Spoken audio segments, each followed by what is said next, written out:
Autonomy. Autonomy is a think tank.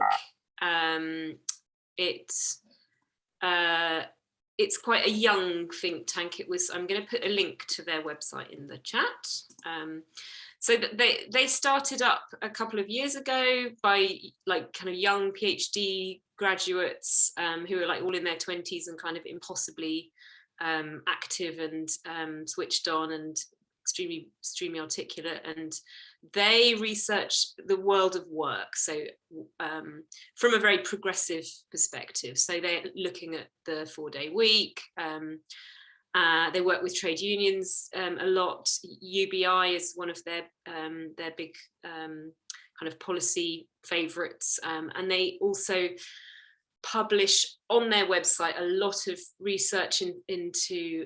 They have a channel called Feminist Futures. They also have an urban department, and they teach. I forget the name of the course, but it's one of the sort of city design. City and architecture and design or something like that at the Royal College of Art. So they're kind of multifaceted, but quite academic, and they do really interesting work. So if you're interested in trade unions, they're very much like on side. And I approached them to do a placement, so through my PhD, to do this piece of research, which originally I proposed, before the pandemic, as a study of precarity in the art world, because precarious labour is one of the things that Autonomy, the think tank, are interested in.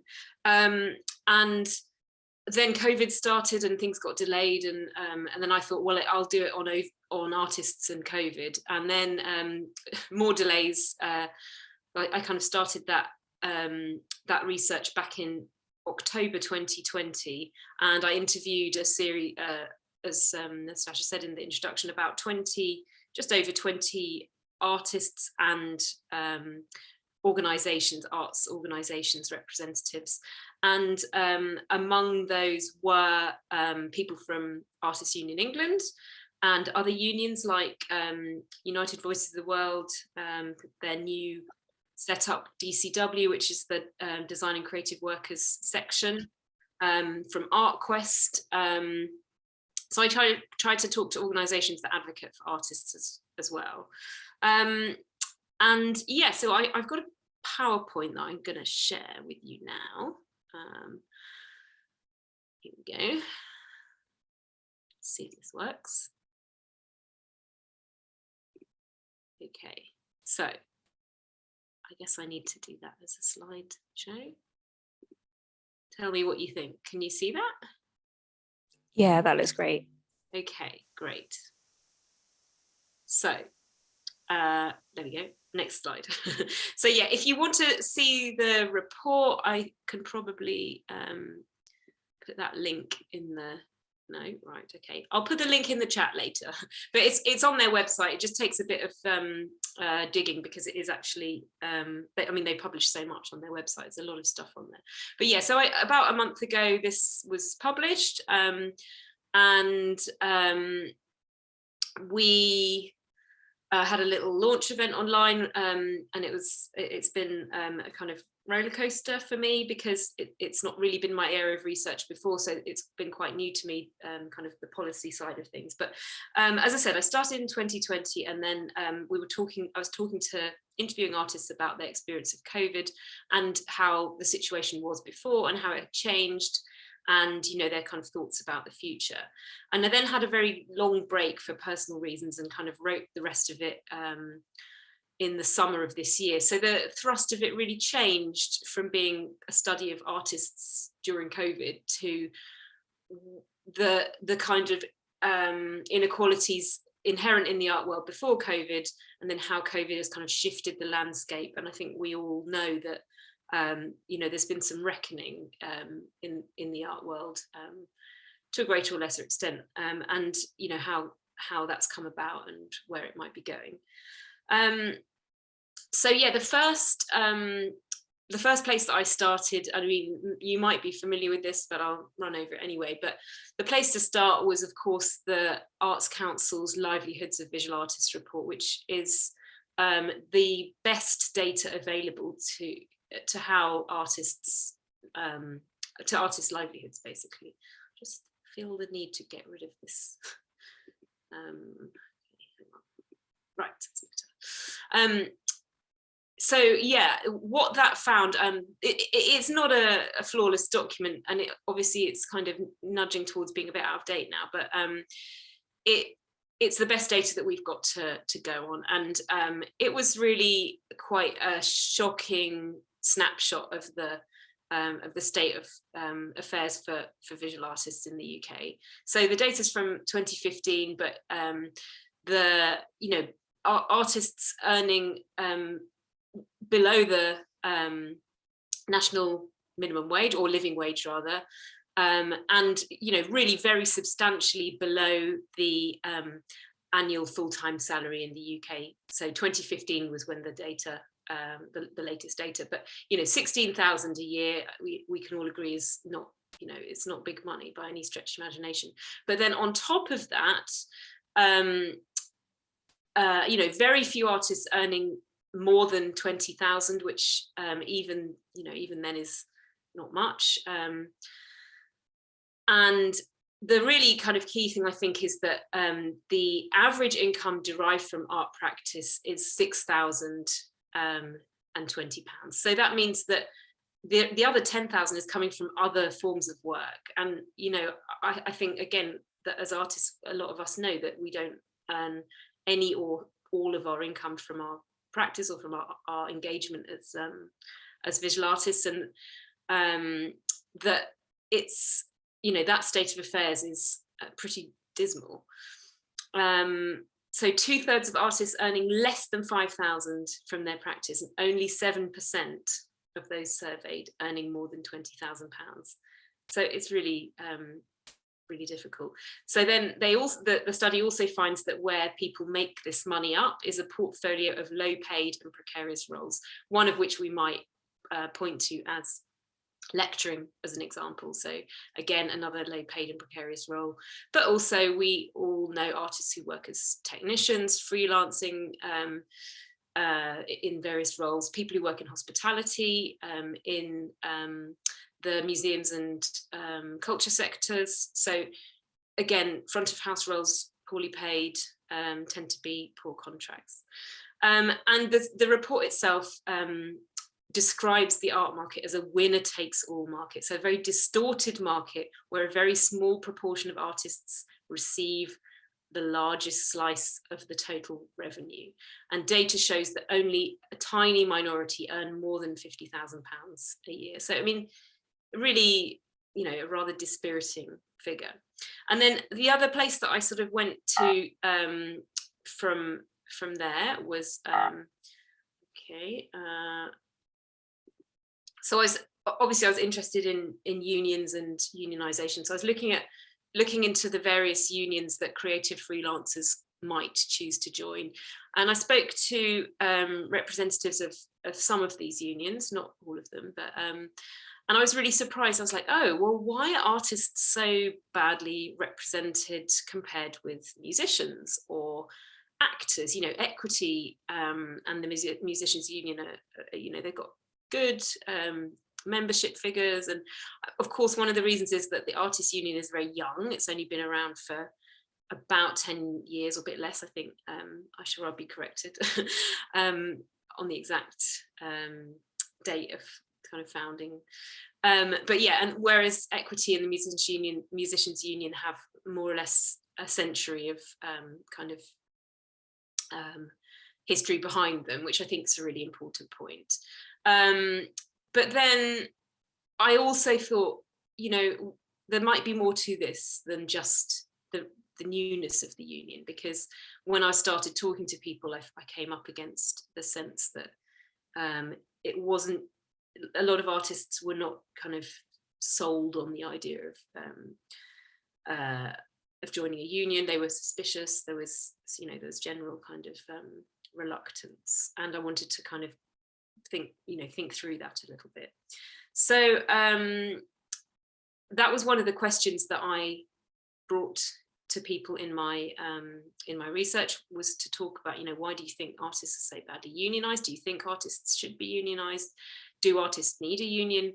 What, and there's a very mixed feedback on that, which I found interesting, because I had just assumed as a union member that everyone would want to be a member, and it would probably be a financial barrier, or perhaps a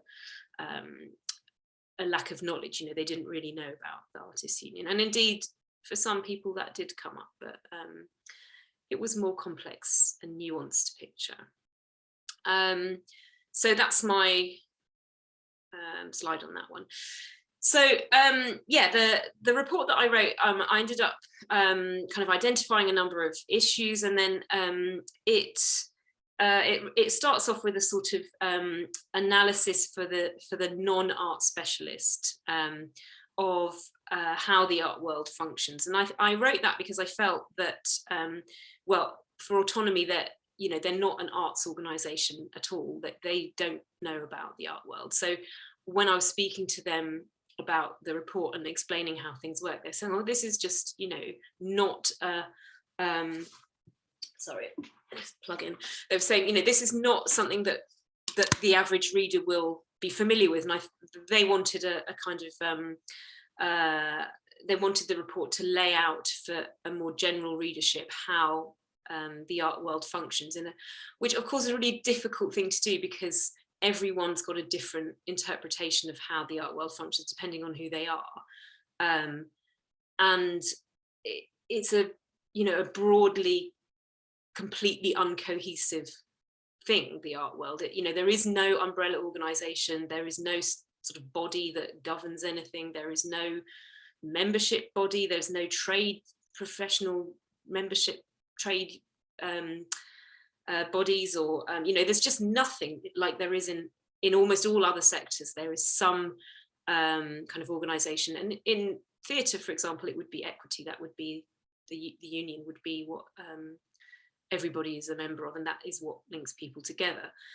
So it became a kind of having that awareness already, obviously, from being an artist and being in the art world and having gone to art school, but then trying to kind of pin that down for a broader readership. And I sort of had in mind that I was writing it for my for my parents, like sort of people who don't really know what we artists do, but they like to go to the Tate, and they like to think that they like art, but they don't really know what's going on at all.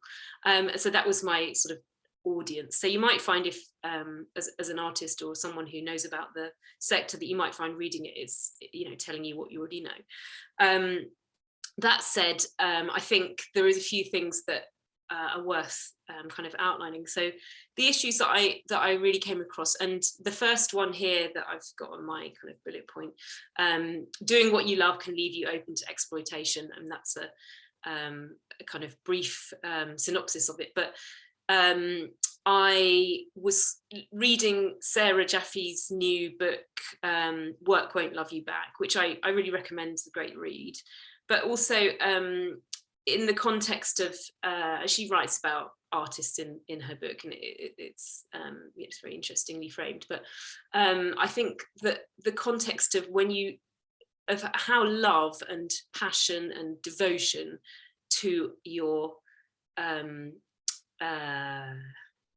to something that you really want to do, how they can be used as a tool of exploitation, and the obvious comparison, from my perspective anyway, is like familial love or motherhood, where if you don't kind of completely sacrifice yourself to care for your infant, you're a bad mother. And so these ideas of and that's because you love your child, and if you don't toe the line on that, then you're, well, don't you love your child? Don't you love your family? So these ideas of love and devotion are tied up with labour in a much more complex way than we might first assume. So that was one of the things that I raised at the beginning. But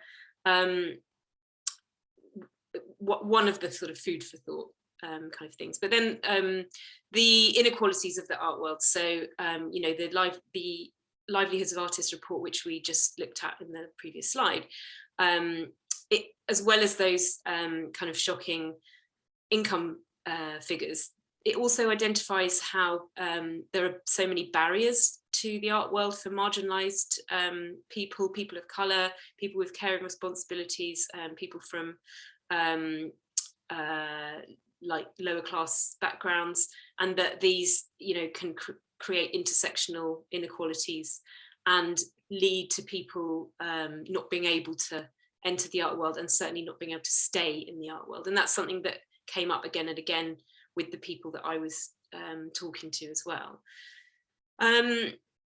So yeah, I guess I'm kind of covering what I've said here before, but the report outlines how the blue chip and the grassroots art worlds function alongside each other, but with one taking the vast share of the liquidity. So obviously the blue chip art world, where you've got the big name galleries with the really kind of expensive high-end artists whose work sells for six-figure sums, you know, that is another world away from the majority of artists who will never earn that much in a lifetime, let alone from one piece of work. So you've got these two completely contrasting, you know, if you think about Frieze, where you've one half of the people is sipping champagne while doing multi-million pound deals, and the other half is you know, has just paid 50 quid to get in the door and have a look at some art. So there's a, you know, a real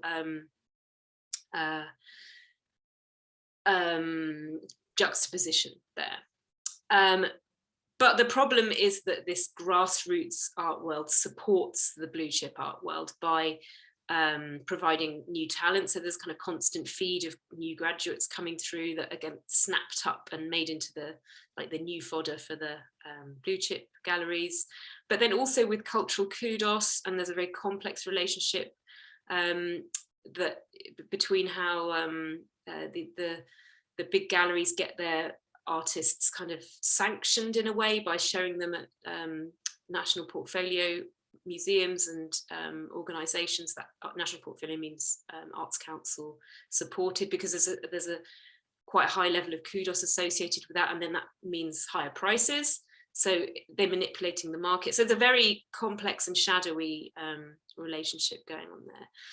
And I think one of the things that I really identified, and again, it's probably, you know, something that's all second nature to us, but the grassroots art world, partly through what's taught in art schools, I feel still tries to emulate the capitalist or neoliberal model of the blue chip art world by telling graduates or art students, you know, that you can make it and become an artist and, you know, make money from your practice. Whereas the reality is that a tiny fraction of people will make it, but it will probably be beyond their control. So they'll get lucky, they'll get a lucky break, they'll be snapped up. Maybe it will be their contacts because they're from a wealthy background, and their kind of sheikh parents will make sure that their, you know, wealthy friends buy up their work, and thus the career can begin. So, you know, there are possibilities for this, but I think we all know that they're few and far between. So I think rather than emulate the blue chip art world, which is sort of a neoliberal model, it's about rethinking things from the bottom up. And one of the phrases that I have come across recently that I quite like is it's about social justice and not social mobility. So rather than the idea that a few people can, you know, climb the greasy pole, it's actually about re-evaluating the system and changing it and making it better, so that everyone can have the opportunity to express themselves creatively and, you know, on whatever level. So I've got a little meritocracy is bad. I mean, that actually I'm not sure even gets into my autonomy report, but related to some other research that I was doing, in meritocracy, or the social mobility, I mean, that's basically meritocracy. It's a myth, you know, and the art world loves to think it's a meritocracy, and that, you know, if you make good art, you will become successful. And we all know that that's absolutely not true. We all know great artists who have not become successful and have given up or remain unsuccessful. And we all know really famous artists whose work is absolute nonsense, you know. So But then on the flip side of that, quality and taste are decided by the gatekeepers. So, we have to be really suspicious of what's decided as quality and who's made those decisions. And the gatekeepers are the familiar crowd, the often well-educated, well-to-do, privileged people who always have been the gatekeepers, with exceptions, but that's the I think that's the overall situation. And then I've also identified lack of transparency. So I mentioned this already, but the illusion, again, from art school, that when you graduate, that there is such thing as an art career. But I'm not even sure that there is. I mean, can you call it a career? I don't know. Like I'm so kind of confused, because yeah, sure, there are some people who are successful, but I mean, if I think about my cohort who I graduated with from Goldsmiths in 2009, I mean, one artist is quite successful, and she lives in Estonia. She's an Estonian artist, but she was quite successful before she came to Goldsmiths, and she remains quite successful. And another artist is quite successful, but he's independently wealthy and has a private income, and good. That's great that he's done well, but he hasn't had to worry about the issues that many other people face. And then I think everyone else is sort of cobbling it together and maybe doing a bit here and there, and like that's Goldsmiths, supposedly one of the best art schools, and it's not a shining example of success, if just as a straw poll, let's say. So I think that this myth that you go to a good quality art school and pay a lot of money for your education, that somehow will guarantee you or get the door opened or get you out there into the world of becoming a successful artist, I think it's really problematic. And some art schools are engaging with that, others not so much. So despite the glaring need for solidarity, the report uncovered a suspicion among artists about unions and a hesitancy to join them, but also lack of understanding of what they do. So as I was chatting to people through these interviews, lots of people, they were like, well, I never earn any money, so what's the point of joining a union? Which is obviously a fair assessment. But also there were artists who just genuinely didn't understand what a union could do for them. And that was quite eye-opening for me, and made me think that we as union members, whether it's artists union or other unions, but we need to be their advocates and the spokespeople and the voices for the unions that we know and love.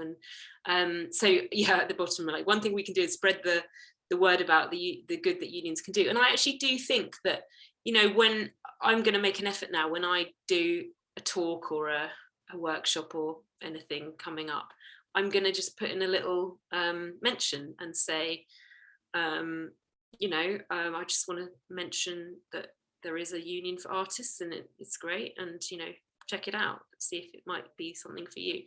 So I think just spreading the knowledge around is probably something that we can do to help to increase solidarity, I guess. So next slide. So the middle of the report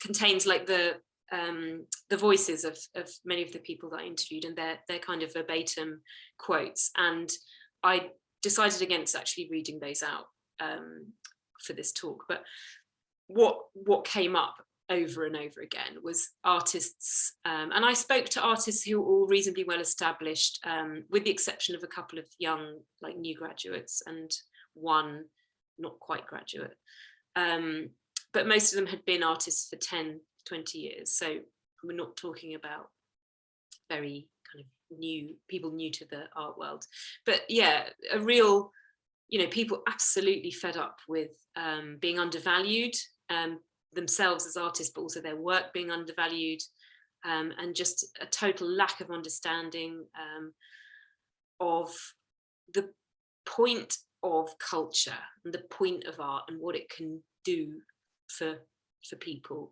because the value that it creates is not necessarily economic, but it is important.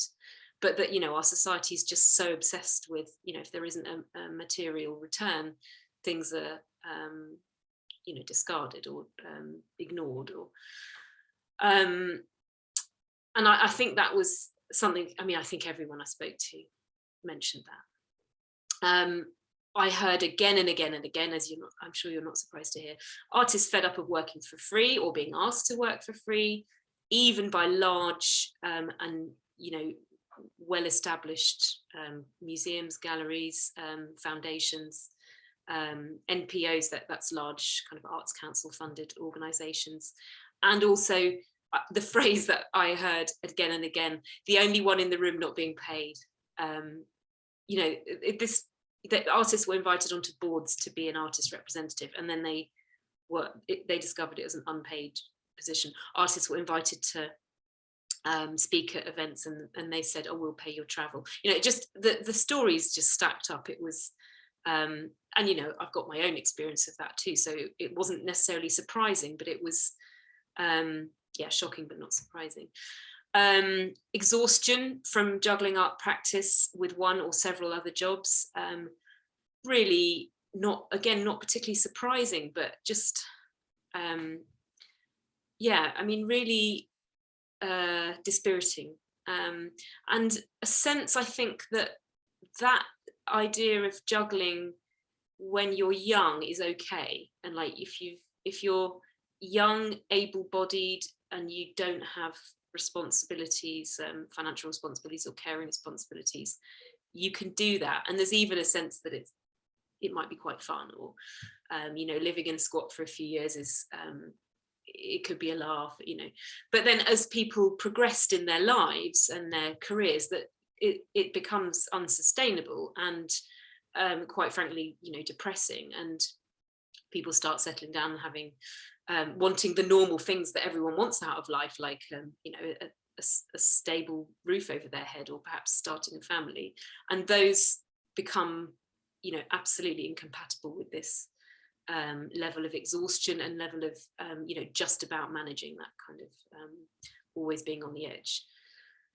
So yeah, leading on from that, people suffering from burnout, mental health crises. I heard that several times, again, really dispiriting and sad, and some of the stories that people were telling me were really you know, really something else. It was really difficult times, bearing in mind that it was COVID as well, so there was a hardship on top of that, and an uncertainty. Financial situations were not what they might have been. Some people really suffering from that, but I'll come on to that in a moment. Artists who had formerly made a living finding that their practice was not fashionable anymore, or they'd been, you know, for some reason they weren't as popular anymore, and then suddenly they were leaving their practice because they couldn't afford to do it anymore. And I heard that from quite a few people who felt obliged to take full-time jobs because they just couldn't sustain the unreliable income and the erratic nature of being an artist, particularly from parent artists who'd been juggling their lives and careers, and then once children came along, they felt that it was too risky and that they were obliged to take full-time roles, and that the protection that offered, just, you know, whatever that might be. So yeah, artist parents particularly feeling frazzled and invisible.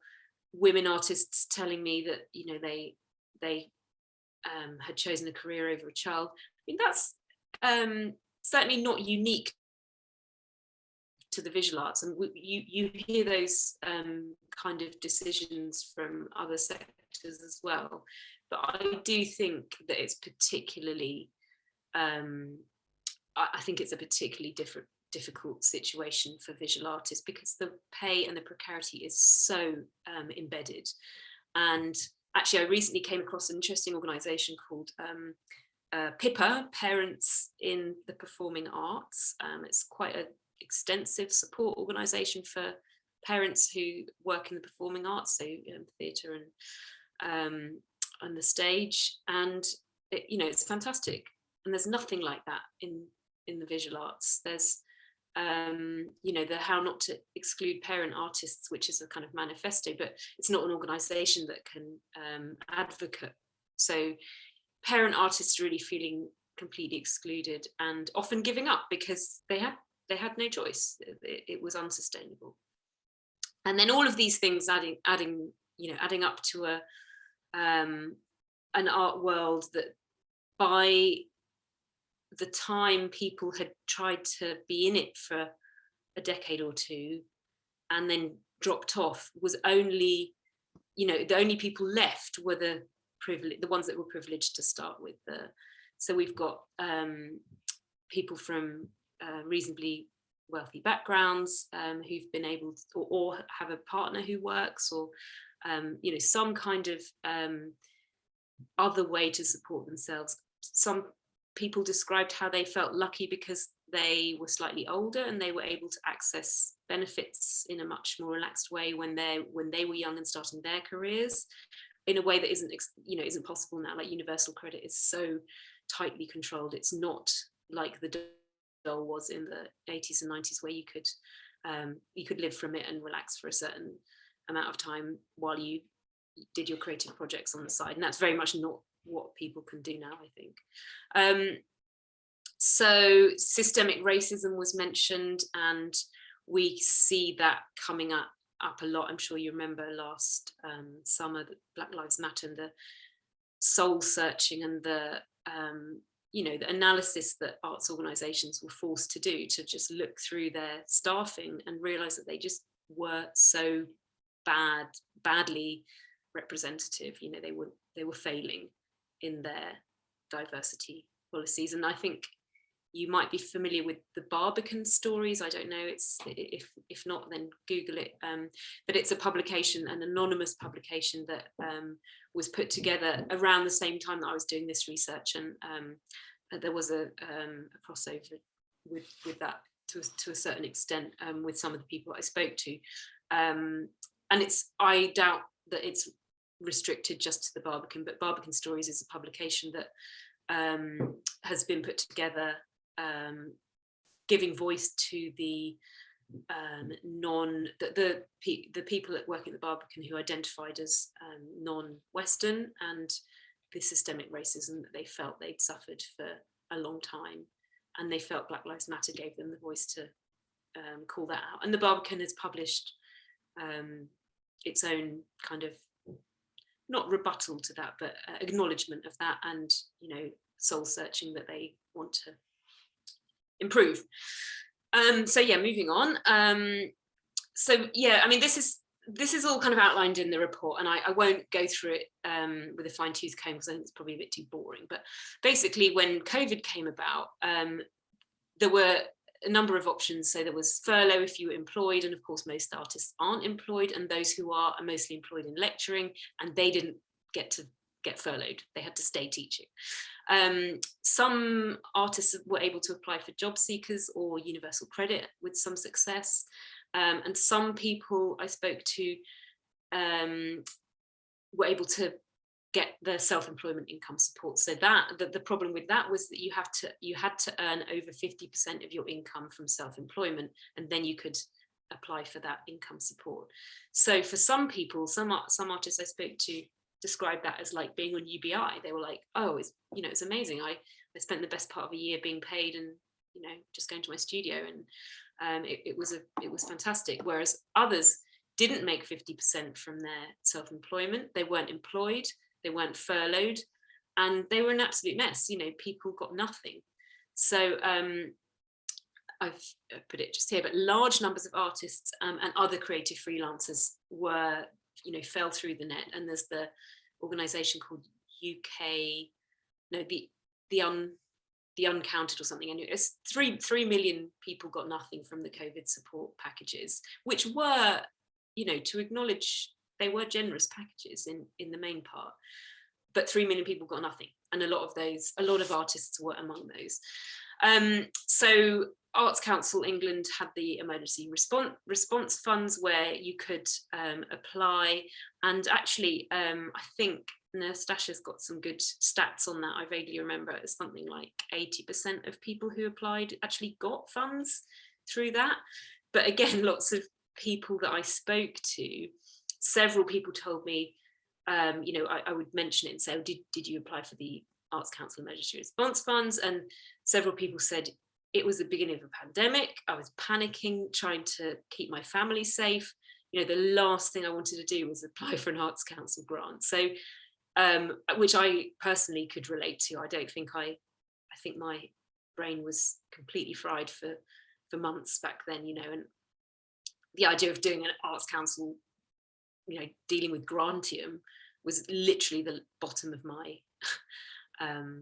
agenda. So that was a complaint I heard a couple of times. So the Arts Council, the barriers of the Arts Council being so inaccessible through grantium were a problem in a wider sense, not just COVID, but I'll come on to that again in a moment as well.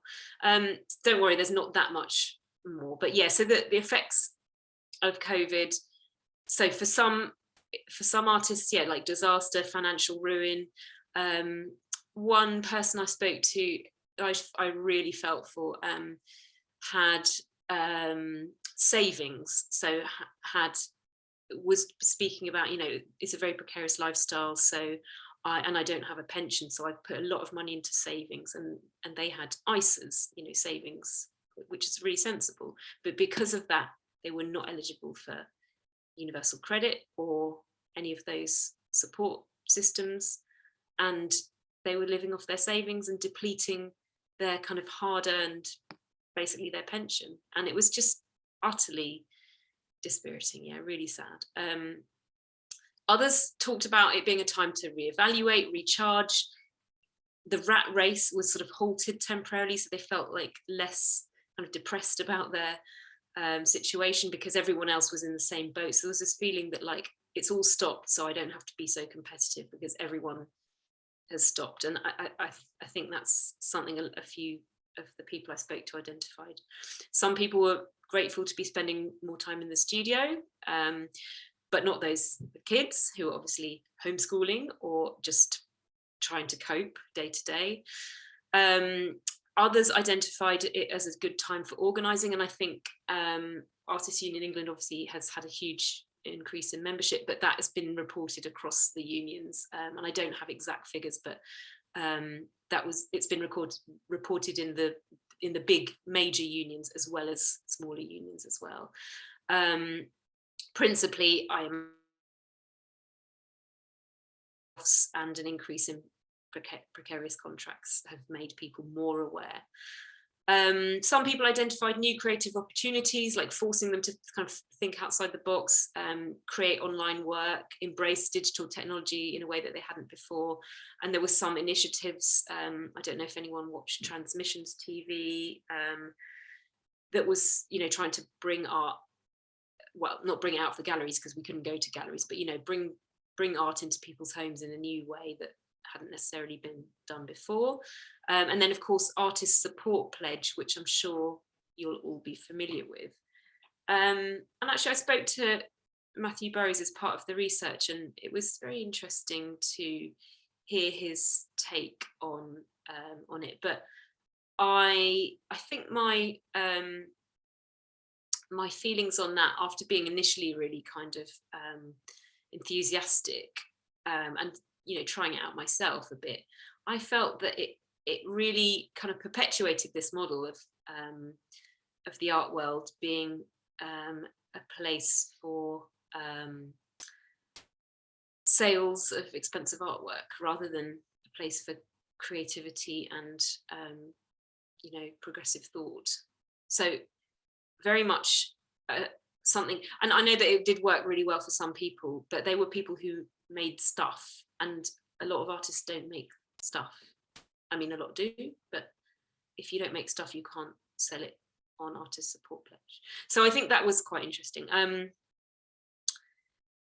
COVID and Black Lives Matter as a kind of forced re-evaluation of the art world at all levels, including the Arts Council. And I think that was something that came up from the organisations I spoke to, so ArtQuest and some of the unions, people who were part of CVAN, talking about how they really felt the need to re-evaluate, especially in the light of Black Lives Matter, but like their diversity and their like usually their shocking lack of diversity, how to reach wider audiences, why they weren't reaching wider audiences. So I think certainly at a certain point there was a genuine realization that things needed to broaden out.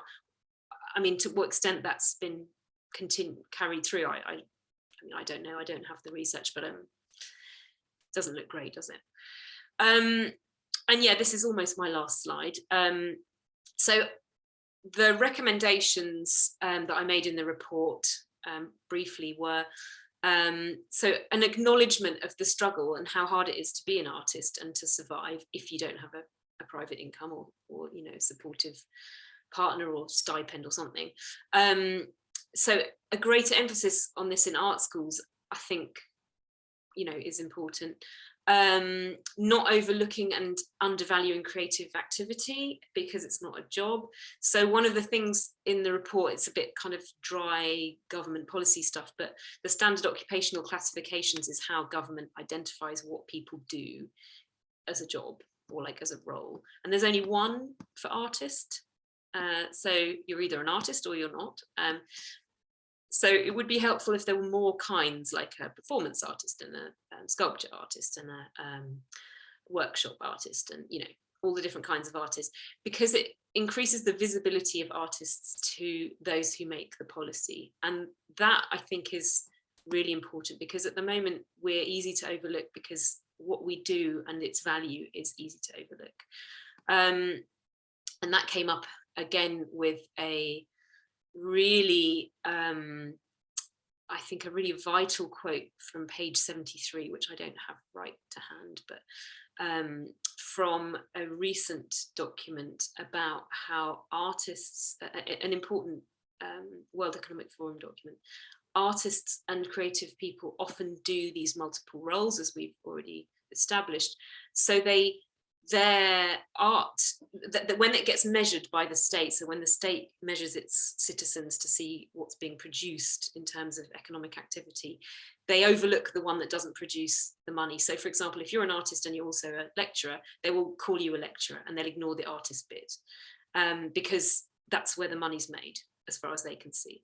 But that means they overlook the value that is created from the art, even if it's even if it is a bit of financial value, but like the other areas of value. So there's some tricky kind of policy stuff in there that I think the SOC code reclassifications, and there are some reclassifications being undertaken at the moment, or being requested by DCMS. It's quite complex, but yeah, so that might happen. Maybe. And then solidarity was something I identified, obviously, through unions, but also other forms of solidarity, co-ops, peer support networks. And one of the artists said, you know, there should be solidarity training in art schools. You know, people should be taught about dispute resolution techniques and teamwork and workers' rights and trade union history. And, you know, these things should be really core part of art teaching so that people are equipped when they leave. And that struck me as a great idea. More effective distribution of subsidies. So for example, Arts Council England does give out money, and it gives it out to individuals. And we all know, you know, you can develop your creative practice, you can do a project grants, and you can apply for money and you might get it. And so on the one hand, people described it as very, you know, a really brilliant system, unlike any other in any other country, because anyone can apply for it. You don't need to have a degree as an artist, you don't need to have a significant track record, you just need to have a good idea. On the other hand, we all know that navigating Grantium is, you know, a kind of next level bureaucracy that most artists are not equipped to, I mean, most people are not equipped to handle. And, you know, that is really unsatisfactory, and it's really poor for equality of access. So thinking about how to improve this kind of open call model, the Jerwood are doing some work on this, and they've recently trialed a random model where they allocated funding through random number allocation, which was a I haven't spoken to them since they've done that, but that's been a trial that they've undertaken recently. Then there's the architectural model for funding allocation. So you have a fund, and then you advertise a call out, and then but it's a very brief kind of call out, and then you select, let's say, 10 good kind of winning applications, and you ask them to develop their applications, but you pay them to do that. So that you're decreasing the amount of time and effort that people are putting into this sort of speculative request for cash, basically. So that's what they do in architecture, and you know, why not do that in for visual arts as well?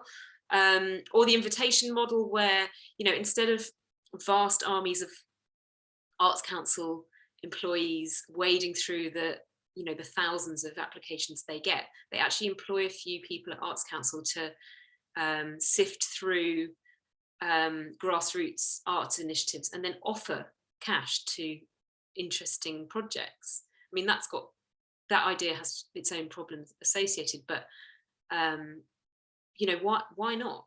that would be one way of distributing public subsidy. And of course, another way that is always popular, and I haven't checked out the data on this, but it is supposedly a good way of subsidising artists, is to subsidise studio space so that artists can afford studios.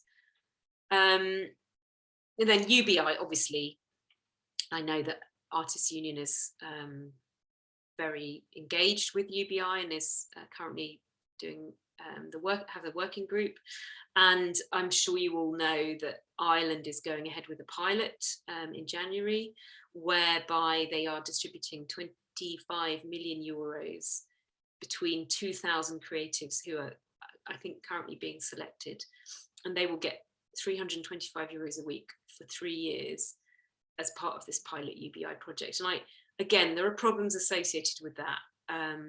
But I think as a way of distributing public subsidy, it's certainly worth considering.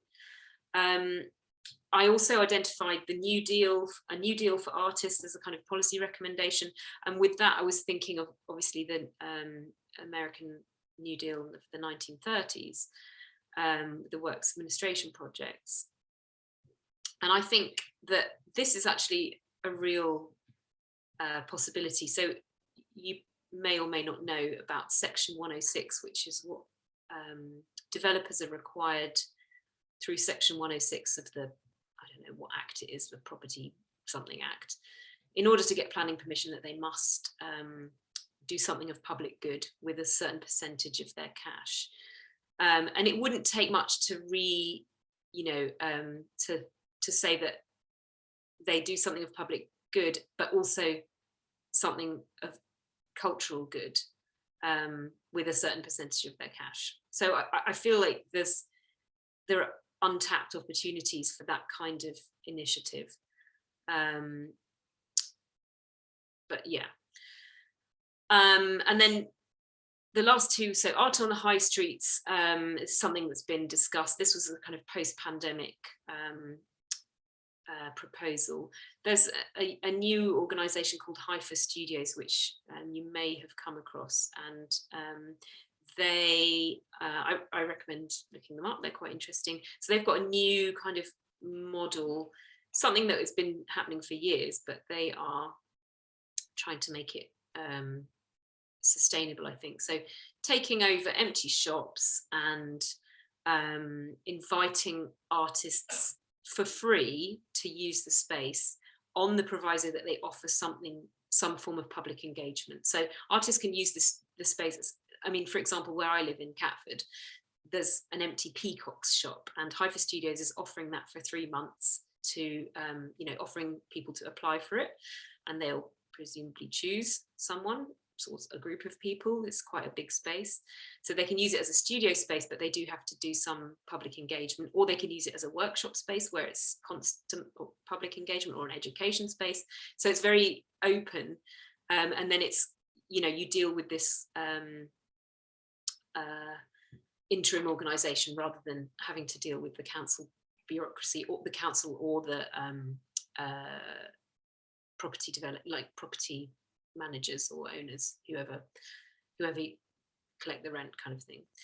So I think that's quite an interesting possibility. Again, there's a lot of problems associated with that I won't go into right now. But and then, yeah, finally, I think this is the last point, but at the core of it all, art education, because we all know art education is being axed, it's being defunded, and this is not just in universities, it's schools, that there's, it's being ripped out of the curriculum from primary school through secondary school. I mean, there are schools that don't offer any art or music or theatre, and that's seen as acceptable.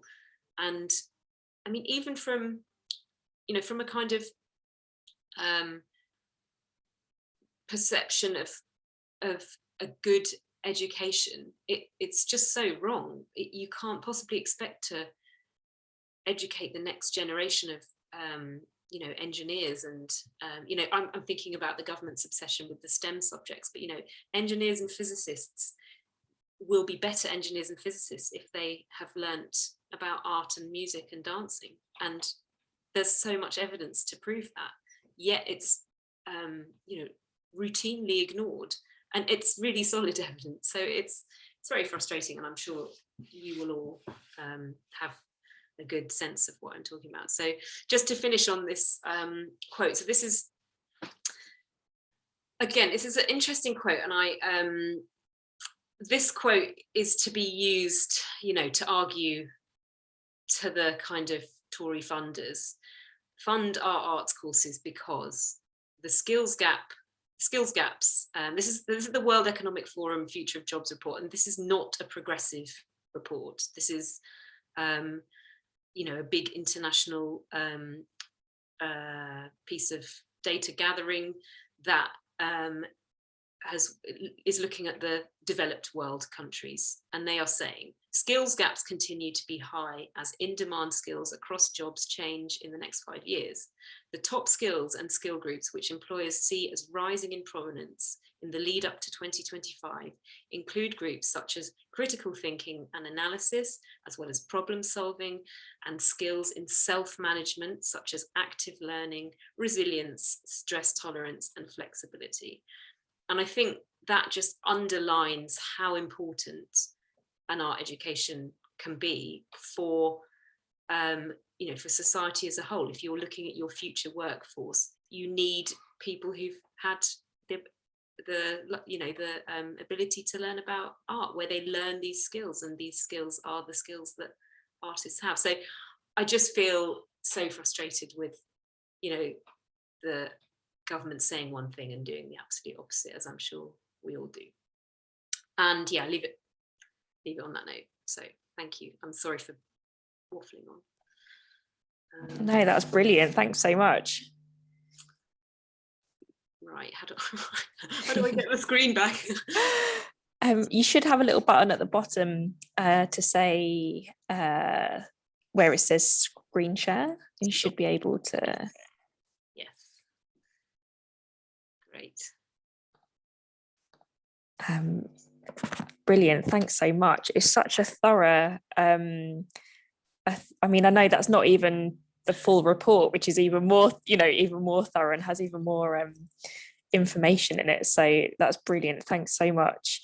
And one of the things I was thinking initially as well is also how important your report is within the kind of wider work that Autonomy does, because they're focused on work and labour, and are really thinking about kind of transformative change, but also it's really important for artists and that kind of labour to also be kind of included in that. So I think you doing that report as well is really, in terms of some of the things you've discussed about also how we, or how people kind of ascribe values to different types of work, and what's seen as what's seen as kind of value producing, and who decides that. And so it's really, really important. I've made lots of notes and I've got things to ask, but I can see Martin's got his hand up. So if you'd like to come in first, because it'd be great. Somebody else had their hands up as well. Yes, I'd just like to echo what Stars has just said. That was a really comprehensive survey of the situation that we see at this moment in time, which is kind of disruptive time. We've got COVID plus Brexit plus a government that looks increasingly dysfunctional by the minute. I was just really caught by some of the topics that you were comprehensively whizzing through. I was beginning to think, hey, some of these things sound familiar. Halfway through my master's in the late 70s, the neoliberal switch got switched on. And up until that moment, the art school world, where I spent the previous 6-7 years, was actually thought it was making progress, steady progress in difficult times. And I'm not being nostalgic about the 70s. It was a decade that was sexist, racist, homophobic, full of has some good tunes, but that's about it.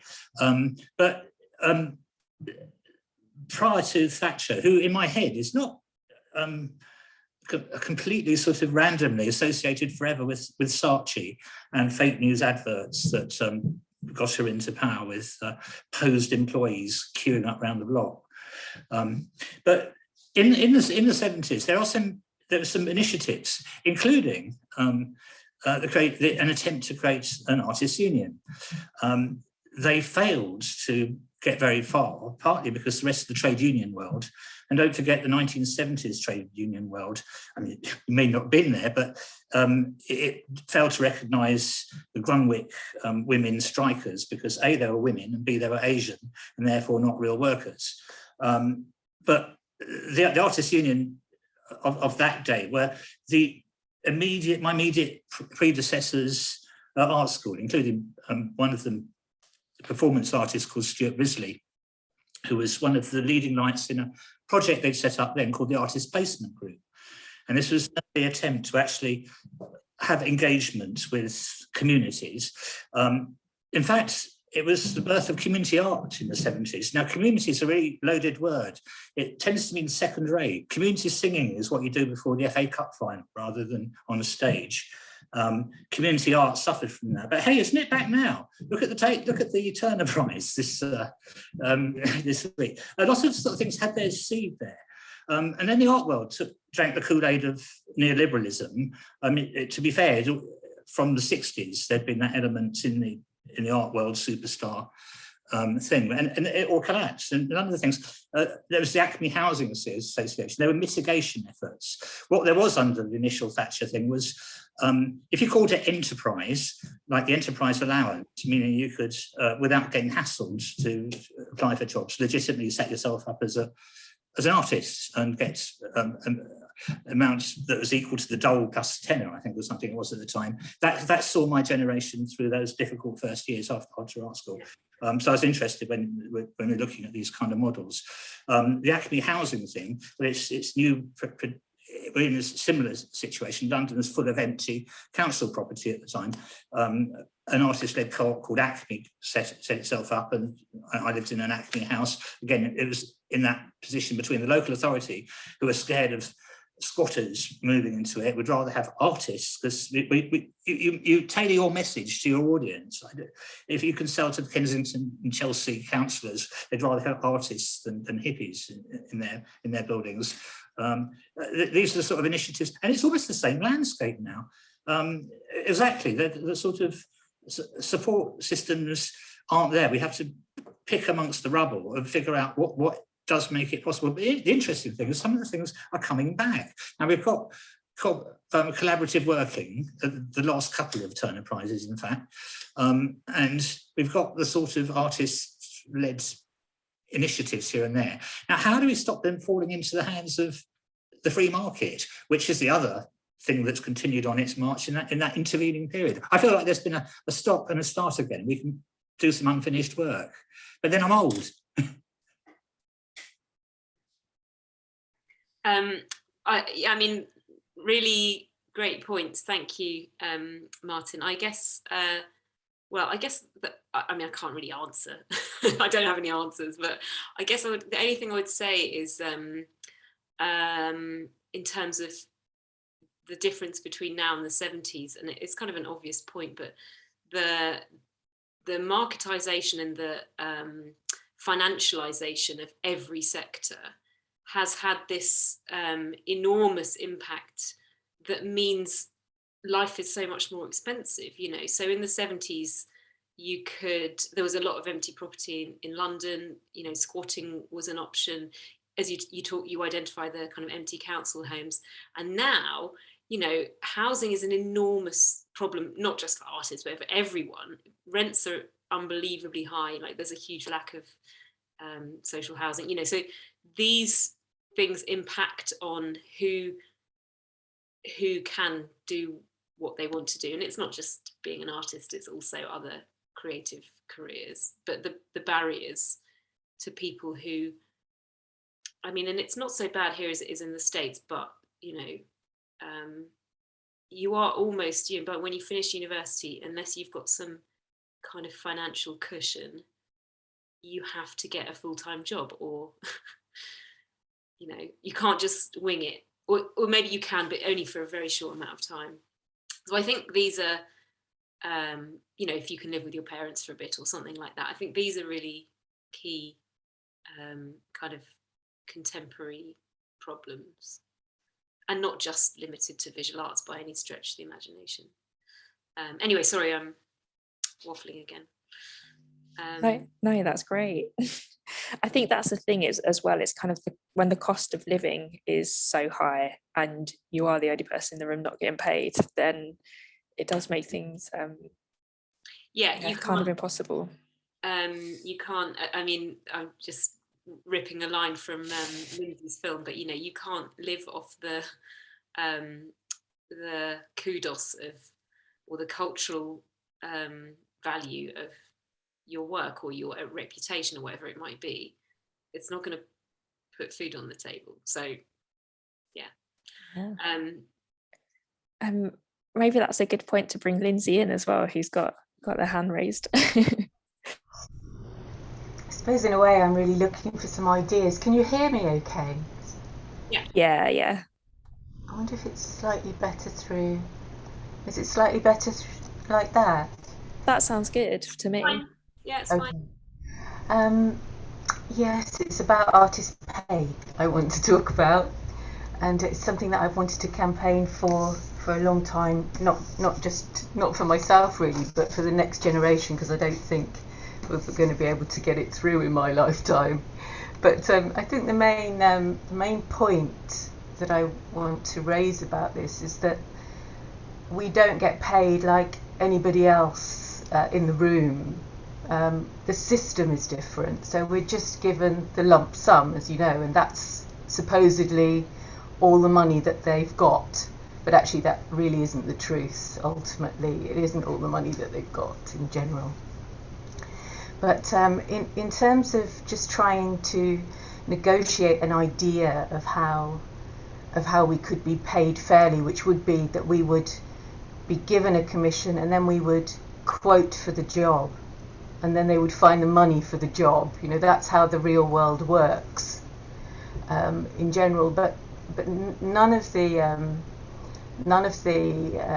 national portfolio organisations or non-for-profit situations are able to do that in their own mind. And I think an absolutely typical story will be an artist saying, we had to pay a fabricator more money than we're being paid for the whole of the development of the show? And the answer to that is, well, you're doing what you want to do and what you enjoy. And I think there's just absolutely no understanding of the enormity of how hard you have actually to work all the time in order to be an artist. So there's this sort of very romantic idea in people's minds that we're just having fun and doing a bit of doodling. And actually it's like a journey of pain and terror and fear and abuse and the feeling of despair quite a lot of the time, trying to realise massive shows with budgets and people who aren't really necessarily on board with you. And also you don't know where you sit in the hierarchy. You know, you're supposed to be the governor of all in some ways, but you're not actually really that person. You're just somebody who's an hysteric in background who's causing trouble. So in terms of just trying to get together, I'm working with Fatosh Ustek and Anne Hardy, just to try and put through some ideas of, and I know Artists Union and Artist Newsletter have got rates of pay, but it's still within the old system, you know, within this bizarre gig economy system that you know, the gig economy is basically just jumped onto the way artists have always been paid throughout history, really. And it seems ideal, and that's the same way with the education, you know, the 0 hours contracts is what they want for the arts. So I don't know, I mean, equity, yes, they did preserve an amount of money that people should get, but it was broken, you know, they don't have to do it anymore, they're not obliged to do it. And how are we going to be able to go to the government and say what we need to do with artist pay, because it's just so fragmented. Like you were saying, Charlotte, there is no coherent system whatever. So where do we begin in just trying to even, because I was really sort of excited by the fact that Spotify were going to have to pay money now to the musicians, you know, they're going to have to pay royalties, and I thought, well, that's good, but it's so clear, you know, we can't really, although Jax will pay royalties, it's really impossible for us to really live off royalties, because we just say, yes, you can print it for nothing, because that's what they want to do, you know. And so I'm just wondering if anybody's got any ideas about how could you build a package that is not to do with lump sums that of all we've got supposedly, but to do with the actual work and labour that you're going through, and why can't we be treated just like any other worker of the past, you know, not with this new gig economy? Any ideas? What can we say to the government, and what can we bring forward as a recommendation of how this needs to happen? I think Ross has got his hands up. Yeah, maybe. yeah. Do you want to come in? Are you partly in response to that, or a completely separate? Right, so me? Yeah, Ross. Oh wait. Ross, I think, had his hand up. Ross had his hand up first. I think I was just going to ask a sort of general question, and then I couldn't put my hand down when Lindsay said, "Have you got any ideas?" No, but oh well, don't worry. No, I was thinking what struck me, maybe somewhere between, is what struck me about the presentation, and just reflecting on all that stuff is maybe the importance of education in, you know, when people are starting out at art school. We definitely don't. I've only done some kind of supportive teaching, but that definitely doesn't get a realistic picture, doesn't get presented really, and I think that's definitely maybe the starting point for some kind of answer to what Lindsay's saying, because I think, and maybe I was thinking when Martin was talking, maybe the difference between when you were started out, Martin, the neoliberal was being switched, whereas the sort of generation that I sort of sometimes work with, the fact that there was a switch, has been kind of forgotten. So a lot of like forms of unfair pay and expectation and exploitation, they're almost like become internalized. And I think education is the only way to sort of rethink that, that you are able to question how you're being paid and, how should you be compensated for pay. I think some of your recommendations in your report were quite sort of interesting. And I don't know if people know about in France, it's not really there now, but there was this idea of culture workers had like an insurance scheme for when they're not able to be fully employed. So they were called the intermittents in France, and that was an interesting model where basically you pay into an insurance scheme for when you don't, because obviously it's hard to be fully employed as an artist, so you'd always have this payment that you'd receive for when you're not working. But I agree with Lindsay, it needs to be radically rethought work.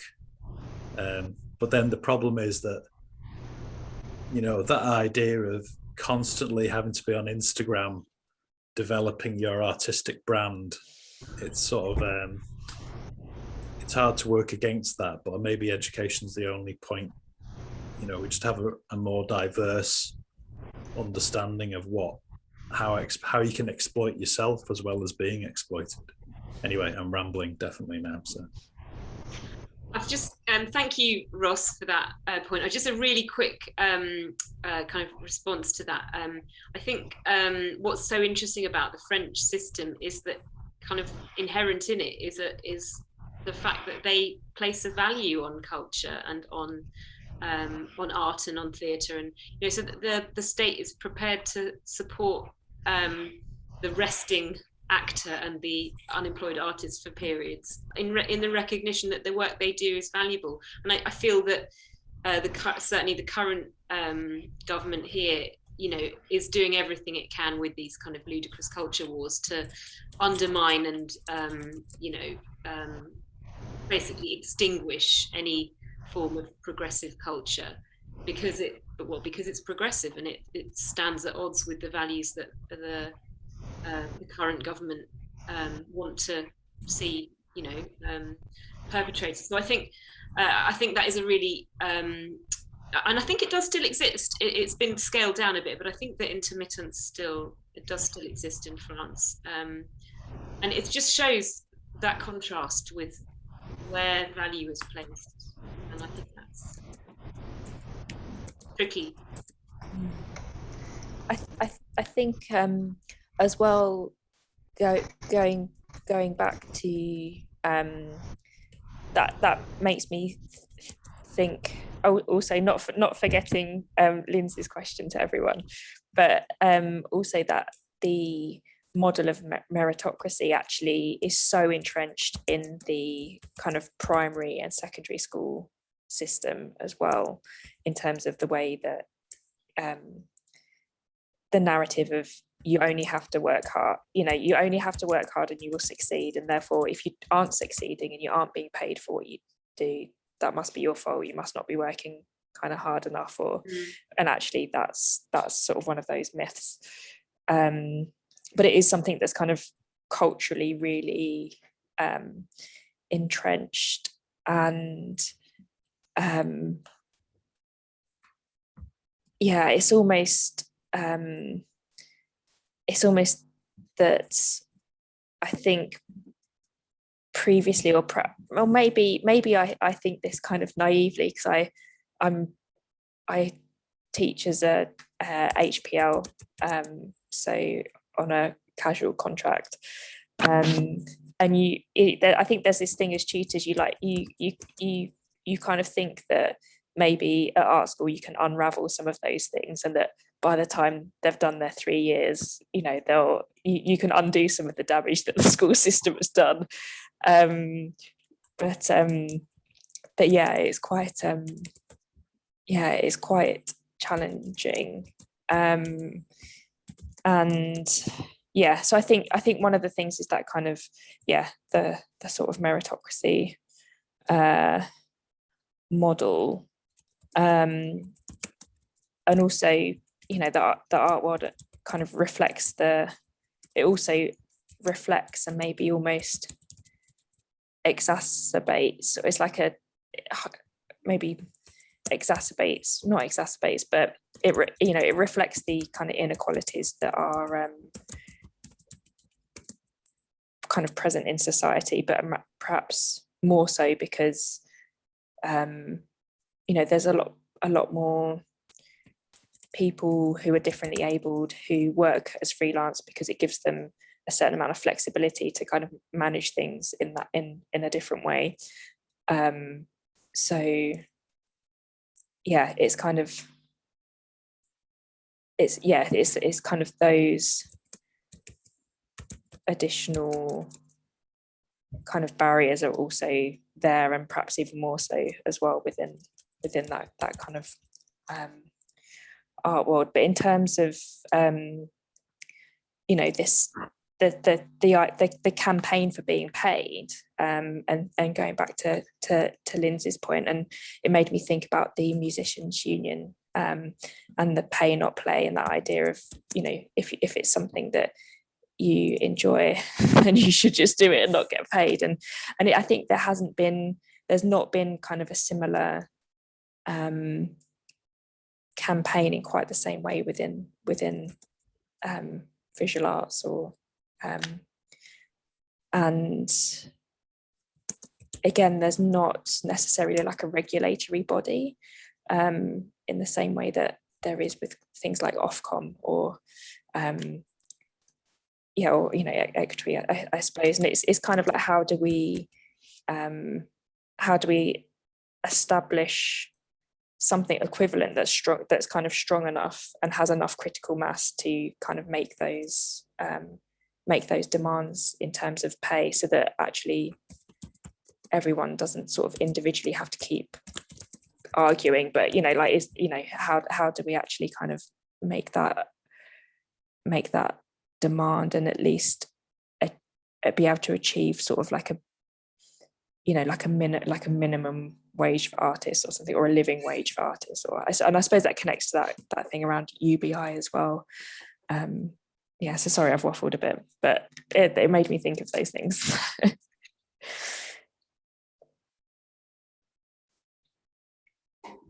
Oh, Ross is saying about the intermittent scheme was reformed out of existence. And sorry, no answers, but up for thinking about it further. Martin, do you want to come back in as well? I was picking up on something that Ross said about in the education system, and you won't be an hourly paid lecturer forever. You like not be a lecturer at all, or you'll get a permanent job. And this is one of the things. You have to be a bit careful what you wish for sometimes. I'm also one of the first cohorts of students to get a BA in art schools. Before that, it was called the DIP-AD. And the same radical art students of 60s, 70s argued that art education should be on a par with university education. What we didn't foresee was that, well, they didn't foresee, people that argued strongly for it, was that universities and colleges would take a nosedive into neoliberal education systems. Art schools looked as though, to begin with, confronted with the model that we live in today, the ecosystem, preparing art students for the world out there. When I was a student, it was vaguely suggested that I should learn a trade like being a plumber, because there'll be periods where you won't get any work. But that was sort of a fallback thing. Now people were being trained in art. I think it was London Institute when it first started. St Martin's ran an art kind of survival course, which is considered ever so new and radical, and told you how to negotiate this, that, and the other, and stuff like that. So you're a businessman. This came out very much out of the the model of the 80s onwards, which is the artist as a self-employed business person. And something got lost. But we need to train artists now for the reality of the world, but without discouraging them, because art is a conversation that continues for life. And I think there are very few subjects that can, where you can carry on making a contribution to the conversation, whether you're managing to produce full time or not, or it's something that enables you to look at the world critically. And it's those sort of things that are starting to look more attractive in the modern world. It's as I said, I wasn't looking back nostalgically, and I haven't been around long enough to see cycles of things. But I think some of the unfinished business from the 70s is probably coming around now and might need to be looked at again in the light of cold heart. Why did it fail first time has to be taken into account as well. So education is where it starts.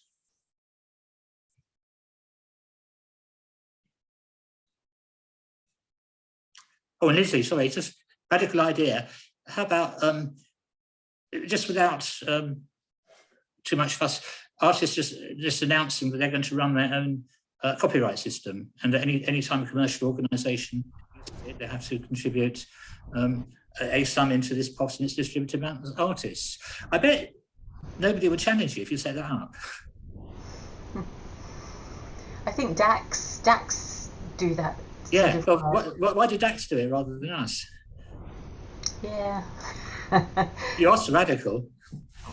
I know. The problem is business has always been a bit far from my mind. I should have probably done a business degree to try and sort it out. But yes, I think the idea that you do it because you love it is true, but it does bite you back, like the book says. I've been really enjoying it, Charlotte. Oh, well done. It does set up a historical precedent that's very interesting about working for the poor, and the sort of gradual idea that you're doing it for benevolent reasons to help society. And I suppose that point about the fact that the commission, the person who is helping you fabricate it is getting paid extremely well, is that the answer to that is always yes, but they don't get the fame and the glory that you get. I'm not sure that's perhaps we should go back to the medieval times when people weren't even, their names weren't even mentioned. They just made the work and were paid for it, the serfs. But still, I would really like to try to work with Artists Union to try. I'm doing some more animations that you may not approve of, but I really liked. I did see the video that you made for the that was shown with the launch of the report, which was great. Yes, it is a really good report though, Charlotte, and I think all of those sort of possible end games, what are the resolutions rather than the problems, are the most interesting things. So to come up with a resolution as to how to pay artists, I think the universal basic income, I mean, that is a great model, but it's not Lindsay, anyone. Can you put a link to your video in the chat for people who haven't seen it? Oh yes, I will. Yeah, that would be great if you could do that, because I think it just is really eloquent and beautiful, and that's nice. Says everything. Oh, that's good. Okay, yeah, I'll get on with just trying to find that now. Actually, I might have it saved somewhere convenient.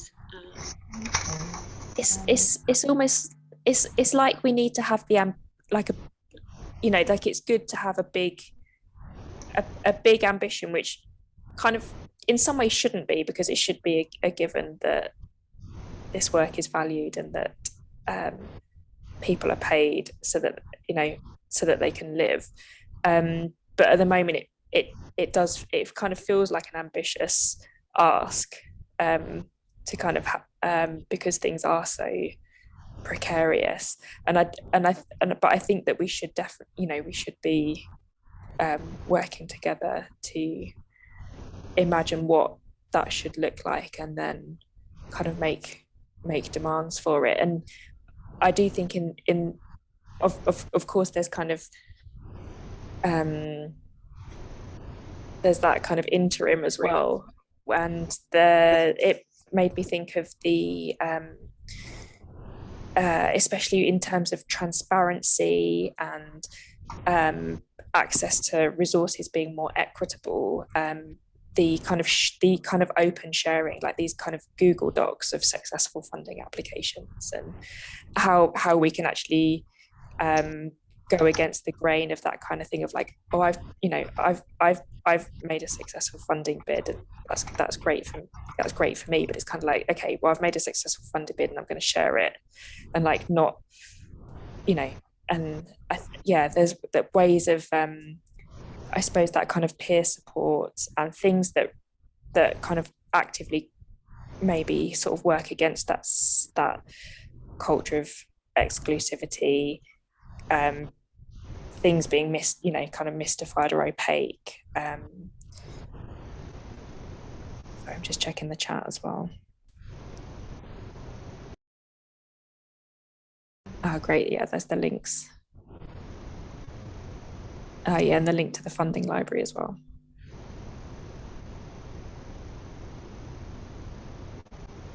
How are we going to get thousands of people to get onto the union? I'd love that to happen. I think, yeah. Go on.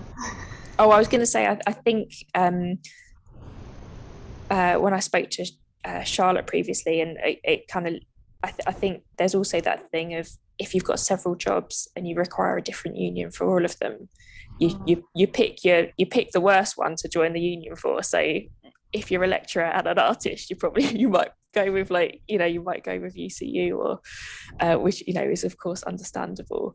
But I think in some ways, the hope of kind of having sort of a shared membership, and the kind of conversations happening around that is sort of one aspect of that. But I think as well, the other thing Charlotte mentioned as well, this sort of suspicion of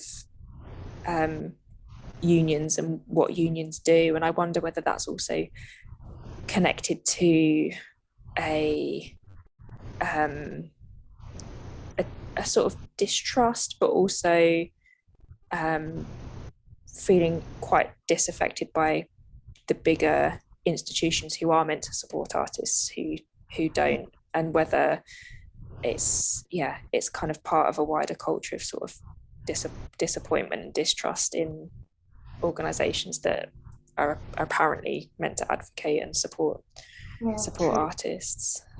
I do also think that there's just a lack of knowledge, and obviously with Artists Union at the moment, like not having, like I think more, for example, you could have a mailing list of prospective, like you could just have people who can join the mailing list just to be on your mailing list, but not members. And that way people would find out more about what's going on and what you do. And so I think there's ways of kind of reaching out that might be worth pursuing. But I also think, I do think that, you've got 800 to 900 members. So all of those people should be advocating, if all of those people convince one other person, then, you double. So I kind of feel like we all need to make an effort to kind of spread the good word. But I think now is a good moment in a way, because there's very broad support for the UCU strikes like currently, and even mainstream media seems to be like quite supportive, which is obviously very unusual, but I think there's an appetite for understanding what the purpose of unions is, and why they're needed. So maybe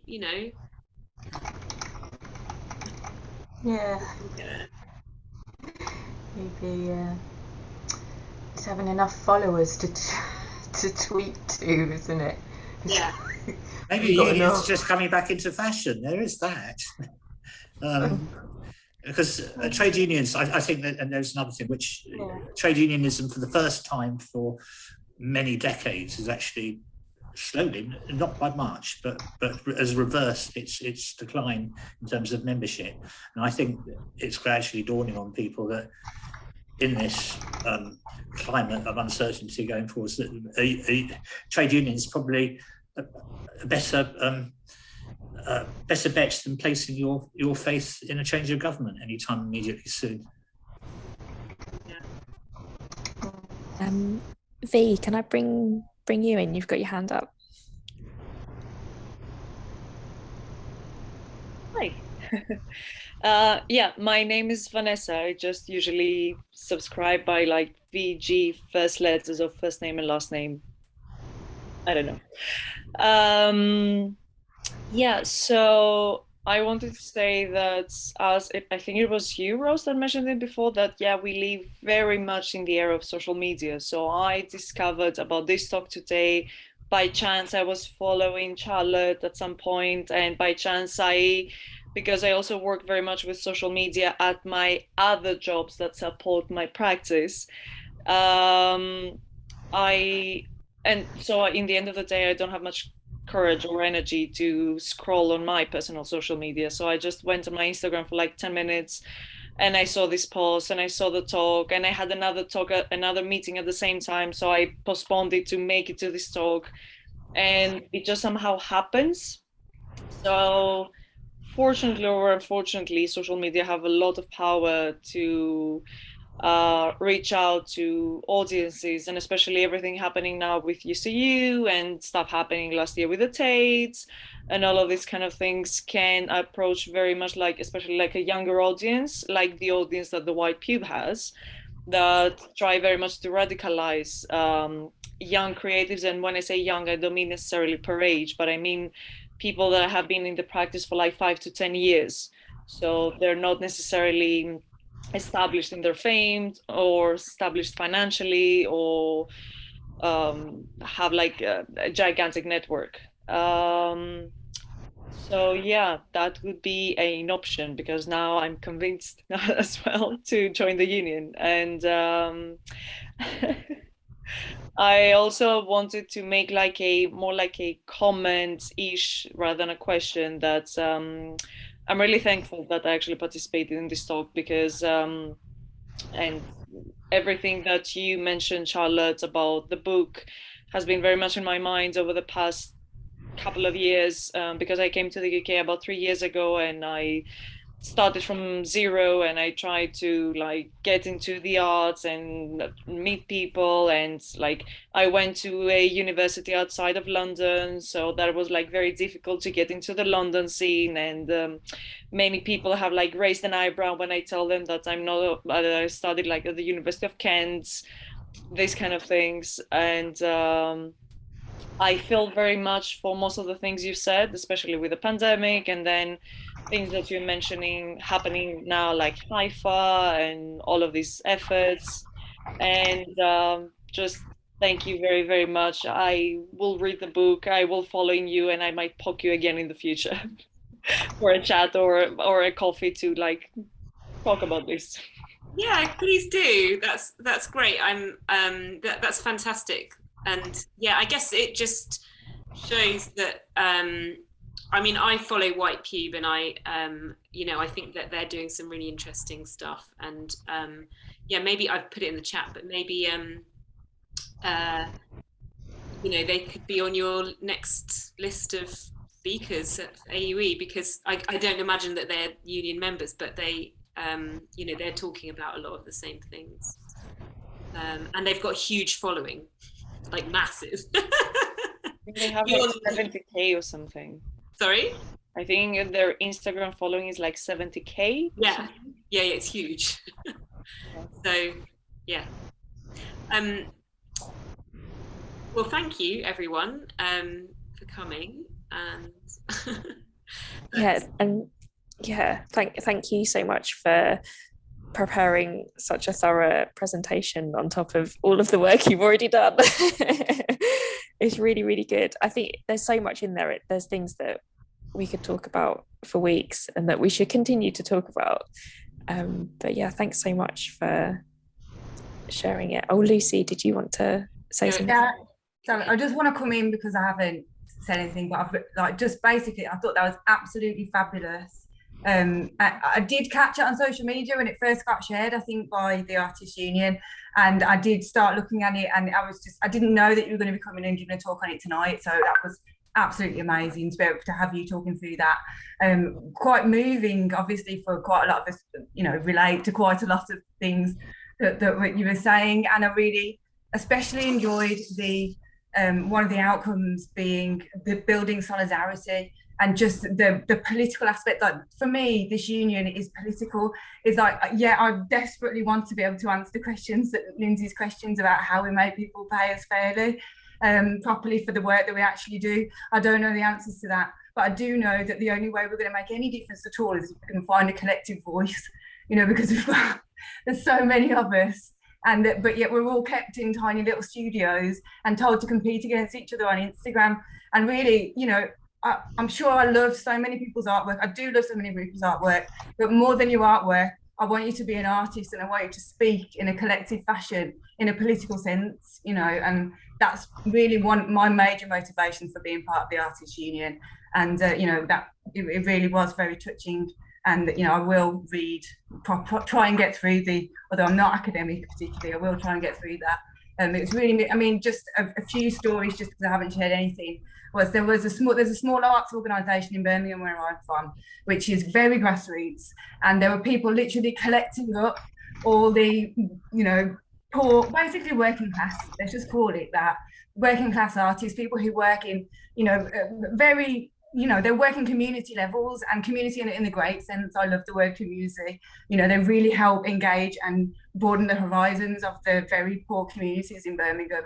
And they swept up these artists and they helped them apply for these grants, the Birmingham grants, because it's just completely inaccessible to a lot of people to just for that to be an option for how they get paid. They do their artwork because they love it, but they need it as well. So that was fabulous. And I'm one of the AUE delegates. I don't know if you have many, but I'm a delegate to the Birmingham Trades Council. So I'm actually Artists Union delegate. So I found that incredibly eye-opening to be able to go and talk and be part of other trade unions and other trade union delegates. And I know that we're doing that in many ways. And I know we've talked at the big Trades Council, Central London thing, but just being able to build it in local levels. I'm trying very hard to gain more members so that we can have just visibility, really. I think visibility is the biggest thing on social media. We could have been down at the UCU protest with AUE banners.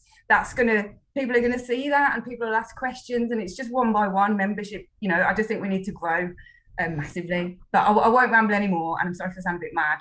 But yeah, thank you ever so much. That was a fabulous talk, and lovely to meet you all, fellow AUE members. That's great, brilliant. Thank you. Yeah, thank you so much, Lucy. I really appreciate your comments, and it's really,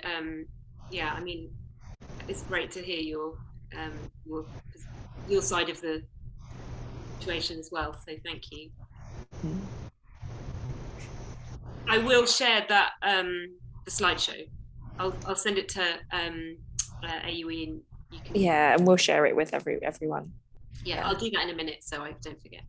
That's great. Oh, thanks so much. And yeah, thanks so much for everyone's questions and comments and contributions. And yeah, we should continue, because this is something important. Yeah. Until next time. Thanks everyone. Good night. Thanks everyone. Bye. Have a nice evening.